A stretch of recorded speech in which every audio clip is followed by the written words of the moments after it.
Hello everyone, it's Dawn and welcome to PAPERCRAFT Society project series, and this is from PAPERCRAFT Society Box 27, and this is project number 2, and I am going to make a button shaker card.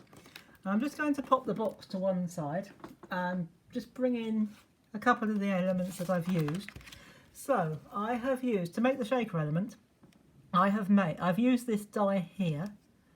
I haven't used the photo corners yet, but I've used this die here, and to make the actual shakers, the bits that shake, I've used some of the buttons. Well, in fact, I've used all of the buttons. This one, this one, this one. I've put them back in different places now, but I've used the buttons here. And, oops, that's come off, never mind. I'll just pop that out of the way as well. And I have used this beautiful, delicate stamp. Now, if I've got that the wrong way around, there, put it that way, you might be able to see it better. I've used this beautiful flower stamp here, and I'm going to show you how I'm going to put it all together. So I have started by using one of the cardstock. This is the pink cardstock, and all I did was I folded it in half, and that is going to be our card base. And then I used what is sometimes called the gift tag, or the tag die, and I've cut this one twice, and this one I've kept whole, and I've got a piece of foam tape on the back which I'm just going to very quickly turn over, or take the foam tape off anyway, or the backing, and lay that down there, and we're going to use that's going to form the base of our shaker element. Now, to make the actual shaker element, if I can do this without dropping everything, I have used another piece of this is from the hand painted watercolour background paper, and I've done that again on another part, and I've used the vellum on here to make the shaker element, so it's going to be an opaque rather than transparent. And I've put on 2 layers. If I hold that up like that, hopefully you can see. I've made 2 layers or I've cut 2 layers. They're not actually foam tape, they are foam pads.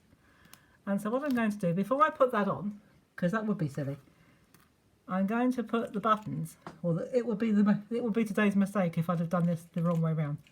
I'm going to put the buttons that I've die cut, and I've die cut them in some paper that I had, some pattern paper that I had in my stash.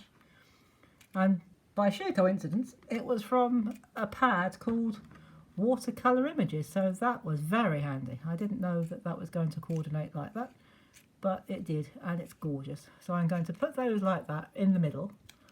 I'm going to turn this over like that, and I'm going to try and line it up at the bottom first, and then press it down all the way around.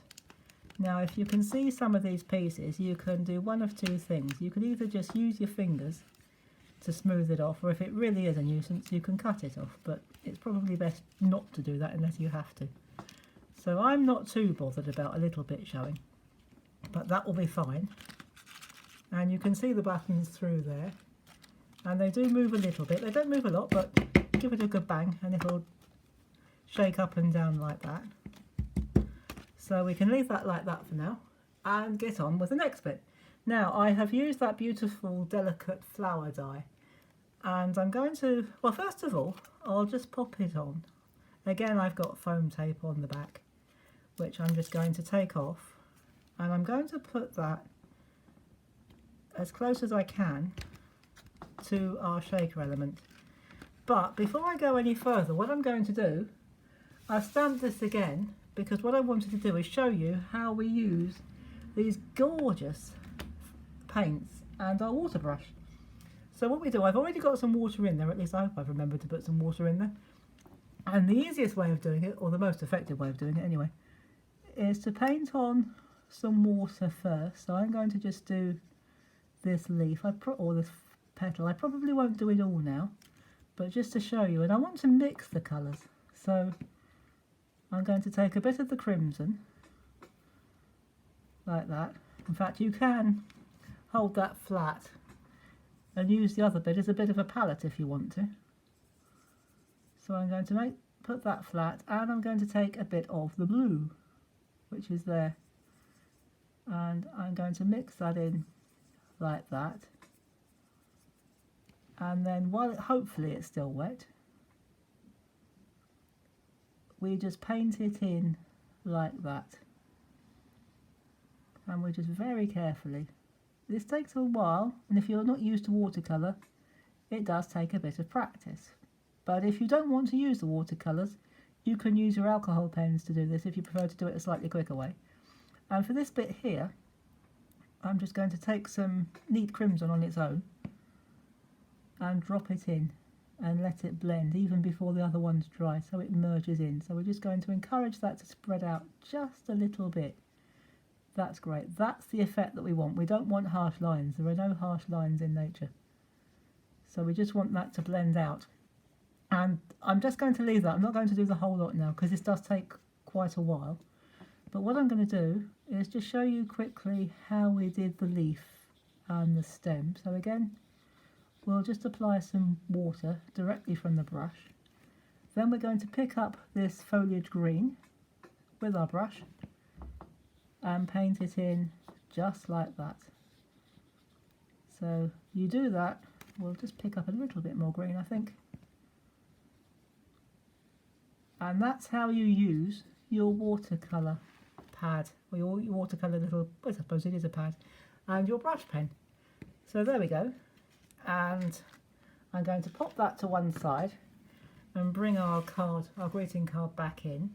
And I've used one of the sentiment stamps which says "Live life in full bloom," and I have stamped that in red, and I've used my ink pad around the edge. And I quite like that sort of blotchy, rustic look. It makes it a bit different. And because this was intended as a bookmark, we have got a hole there which you can put a tassel through if we were to make a bookmark. But what I've done is I've taken one of the other papers and I've decoupaged one of the little roses. And again, I've got some foam tape on the back. And I'm just going to take that off, and we're going to use that to cover that hole there. And not only will it cover the hole, it will make a very pretty addition to our card. So there is our button shaker card. And it's a nice card. Oh, that shouldn't have happened. Oh, I think we've got a... Oh, I can see what's happened. There's a bit that I forgot. I'll fix that in a minute. So that will stand up quite nicely like that. Sorry about that. And I will fix that little gap in a minute. But it stands up, as you saw just now, and it looks very pretty. So there is our button shaker card.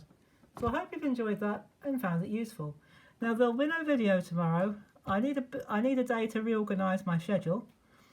So I'm going to be back on Thursday with our next project, which will be, we're going to use the same die set again, this die set here.